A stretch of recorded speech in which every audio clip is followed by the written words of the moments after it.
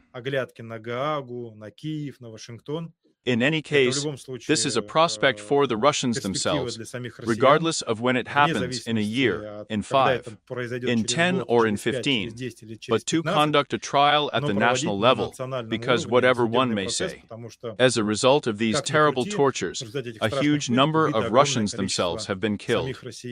And murder is, especially if there are 2 or more persons involved, and there is a huge list of those killed. This is up to a life sentence of imprisonment and no statute of limitations. And therefore, no matter how the Rotenberg, Kovalchuk, Bortnikov, Narishkin, and Putin did not want to postpone this moment, sooner or later we will come to this anyway. At the national level in Russia will have to be judged and sent, but up to a life term of imprisonment of all who participated. Therefore, yes, we are helping Ukrainian investigators here. We are trying the prosecutor. We will help the International Criminal Court and the Independent Commission. But first of all, we need to count on ourselves and prepare this tribunal in Russia at the national level over these sadists. Is it our task to at least preserve the evidence base for this? And it is desirable not just to have it on hard drives, but to multiply it in such a way that it cannot be eliminated. During some kind of special operation to eliminate or kill me or someone from our team. I will let you go soon, just a few more minutes about the elimination of not you, but the so-called heroes of the SVO. The next one, I don't even know, is a murder or retribution, or a massacre of the so-called hero of the SVO. A participant in the Time of Heroes program, a man full of all sorts of orders and medals, Comrade Ogortsev, the vice-mayor of the city of Stavropol. How do you feel about this kind of operations? How fair do you think they are? Well, in this case, let's be honest and say that we have nothing to do with the liquidation of Zor Ogortsev. Listen, the question is how do we treat? I'm right there. You're the boss, don't slander me, as if I don't need this body. I mean, seriously, here I am just so that we... It's a very difficult conversation, so for our subscribers and viewers to smile a little, and understand that not everything is so hopeless, it means a little humor. There are 2 points of view. One point of view of me as a human rights activist.